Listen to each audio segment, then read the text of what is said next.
আল্লাহ এবার দিয়েছেন যালিকুম খায়রুল লাকুম। এবার আর খয়রের আগে আলিফ লাম নেই।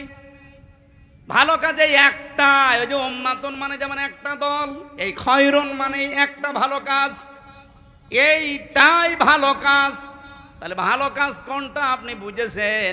জান আর মাল যতদিন আপনার সাথে আছে, এটা সর্বাত্মকভাবে জমিনে আল্লাহর দিন কায়েমের জন্য আপনি একেবারে প্রচেষ্টা চালিয়ে যাবেন। কোন দিন পর্যন্ত?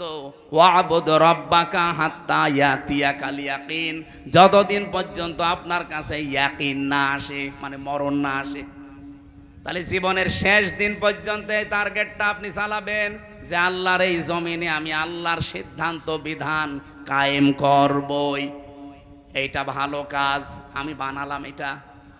বলেন বলেন, এই ভালো কাজের কথা ব্যাখ্যা করতে গেলে আপনার কাছে আমি খারাপ হয়ে যাই।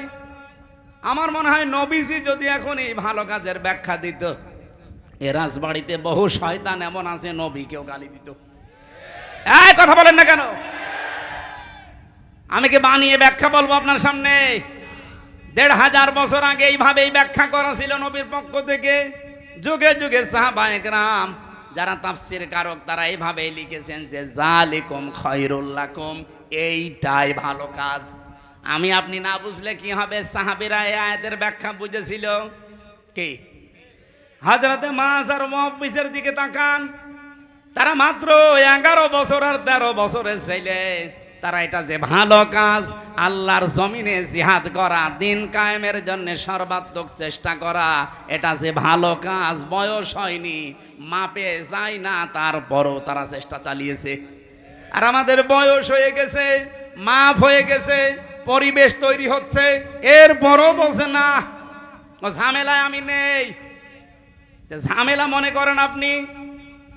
এইটাই ভালো কাজ। এই ভালো কাজে জাতি যতদিন না বুঝবে ততদিন কপালে কাঙ্ক্ষিত শান্তি আসবে না।